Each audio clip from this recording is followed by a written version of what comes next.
Hi, I'm Judy Clibborn, and I represent you in the 41st District. Thanks for joining me for another update on our work here in the legislature. A topic on many people's minds is how the state plans to replace the 520 bridge across Lake Washington. As you know, the 520 bridge is a crucial link between Seattle and the east side. More than 150,000 people cross the bridge every day. However, the bridge was built in the early 1960s and is aging.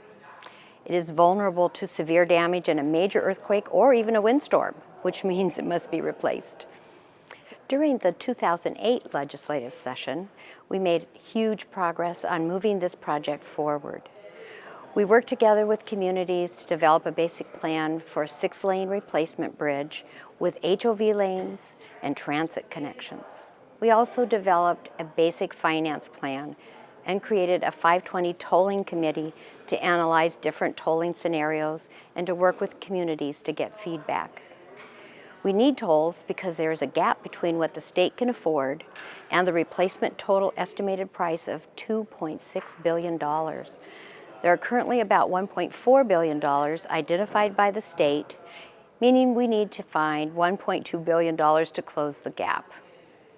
As the chair of the House Transportation Committee, I recently proposed legislation that would authorize the Washington State Department of Transportation to start tolling 520 next year. During peak times, DOT would charge up to $3.25 in one direction until construction is complete, followed by up to $3.80 on the new bridge. These amounts are based on the research conducted by the 520 Tolling Committee to enable us to fund the $1.2 billion shortfall. Some people have asked why we would start tolling before the bridge is even finished. It's a reasonable question. The answer is we will have lower overall toll rates if we start now rather than when the bridge is completed in 2016. We can use the tolls to issue bonds right now, saving financing costs and easing inflation impacts. People have also asked whether we'll toll I-90.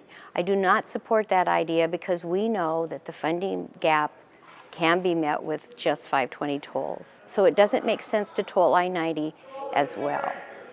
Plus, the toll revenue wouldn't go toward I-90 improvement, which seems unfair to those drivers.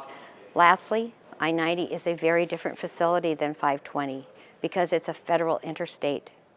It is the major thoroughfare for people and freight between the east and west sides of Washington, so we really need to maintain access.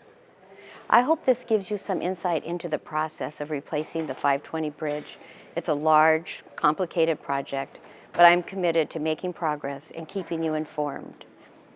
Join me in a couple of weeks for a new update, and please contact my office if you have any other questions. Thanks for watching.